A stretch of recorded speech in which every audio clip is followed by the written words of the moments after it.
Halo semua, hari ini kakak akan menceritakan sebuah kisah yang berjudul Cinderella. Nah, untuk lebih lanjut, ayo adik-adik simak dongeng dari kakak ini yang berjudul Cinderella. Pada zaman dahulu, hiduplah seorang gadis cantik dan baik hati yang bernama Cinderella. Cinderella hidup bersama ibu tiri dan dua kakak tirinya yang bernama Anastasia dan Drusilla. Berbeda dengan Cinderella yang baik dan rajin, kedua kakak tirinya sangat pemalas dan juga memiliki sifat iri hati. Mereka selalu menyuruh Cinderella mengerjakan semua pekerjaan rumah. Meskipun perlakuan kedua saudaranya sangat buruk, namun Cinderella mencoba melakukan yang terbaik dan berusaha membuat ibu tiri serta kedua saudara tirinya bahagia. Ibu tiri Cinderella pun merupakan orang yang sangat dingin, kejam, dan selalu merasa iri dengan pesona yang dimiliki Cinderella. Cinderella, tolong siapkan air hangat untukku. Setelah itu, cucilah bajuku ini dan ingat, jangan sampai rusak, kata ibu tirinya menyuruh Cinderella. Baik bu, akan segera Cinderella siapkan untuk ibu, jawab Cinderella. Begitulah kira-kira perlakuan yang sering Cinderella terima. Pada suatu hari, seorang utusan istana tiba-tiba datang ke rumah Cinderella dengan membawa undangan khusus. Utusan tersebut mengatakan bahwa istana akan mengadakan sebuah pesta besar. Raja istana ingin putra satu-satunya segera menikah. Oleh karena itu, setiap gadis muda akan diundang termasuk Cinderella. Cinderella pun sangat senang dan bersemangat dengan undangan pesta tersebut.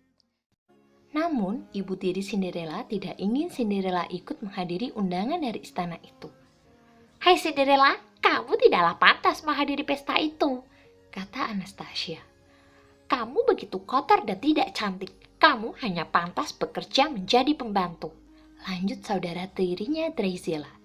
Ibu tiri Cinderella hanya ingin pangeran menemui Anastasia dan Drusilla. Ia sangat berharap pangeran akan menikahi salah satu dari kedua anaknya.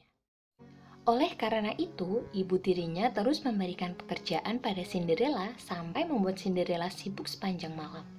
Sementara Cinderella terus bekerja, para tikus dan burung membantu membuat gaun Cinderella menjadi indah. Oh, apa yang kalian lakukan pada gaunku teman-teman? Tanya Cinderella terkejut melihat gaunnya begitu indah.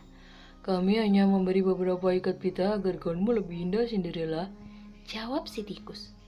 Oh teman-teman, terima kasih banyak. Gaun ini menjadi begitu cantik.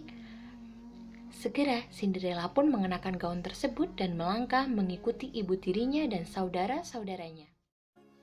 Ketika kedua saudara tirinya melihat Cinderella mengenakan gaun itu, mereka merasa sangat iri melihat gaun Cinderella yang indah dan berkilauan. Karena merasa tidak terima, kedua saudara tirinya pun merobek baju Cinderella. Kau sungguh tidak pantas memakai ini Cinderella, tegas saudara tirinya. Oh tidak, apa yang kakak lakukan pada gaunku? Jawab Cinderella sambil terisak-isak melihat gaunnya sudah dirusak oleh saudaranya. Sambil tertawa, kedua saudara tirinya pun pergi meninggalkan Cinderella. Cinderella pun lari ke kebun dan menangis. Namun tiba-tiba datanglah ibu peri dan menghampiri Cinderella yang sedang menangis. Wahai anakku, sedang apa kamu di sini sambil menangis? Aku ingin pergi ke pesta itu, Ibu Peri. Namun lihatlah, kakakku merusak gaun yang sudah susah payah dihiasi oleh teman-temanku. Ibu Peri pun kemudian berkata bahwa dia akan membantu mewujudkan mimpi Cinderella. Dengan tongkat ajaibnya, Ibu Peri merubah labu menjadi kereta kuda yang indah. Gaun Cinderella pun diubah menjadi sangat indah dan Cinderella semakin terlihat cantik.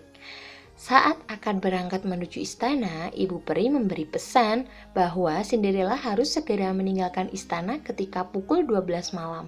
Karena pada saat itu semua mantra sihir akan sirna dan akan kembali seperti keadaan semula.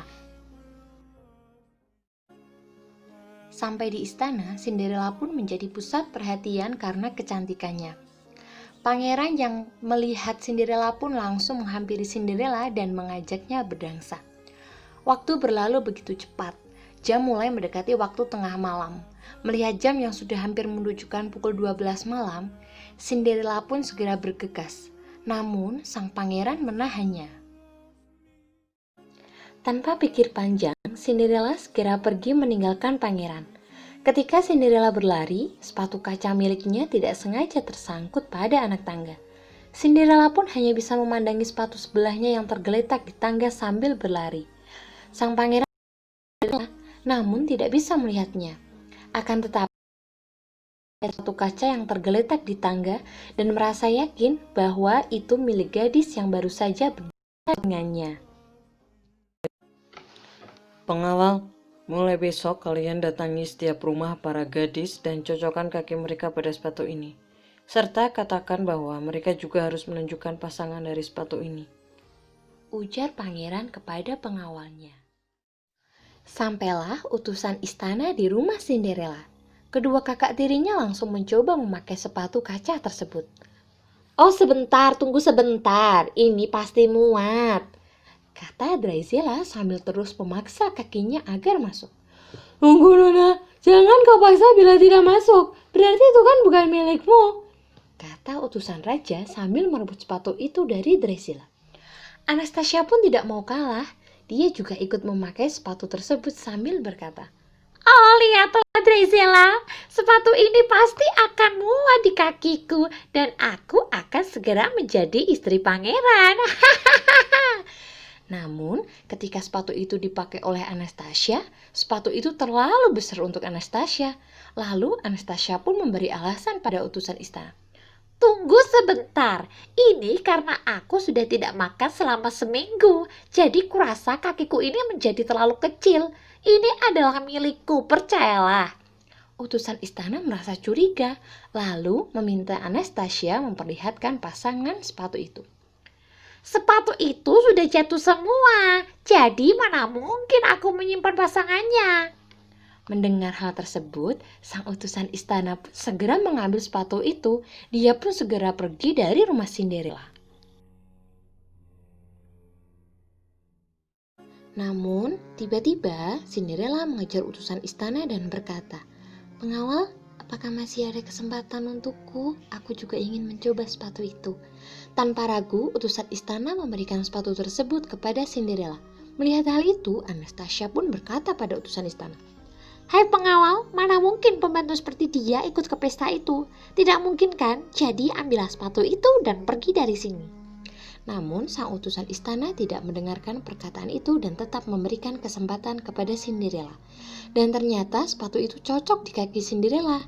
Kemudian Cinderella memperlihatkan pasangan sepatu tersebut kepada utusan istana. Cinderella pun akhirnya dibawa oleh utusan istana untuk bertemu dengan sang pangeran. Mereka pun segera menikah dan hidup bahagia.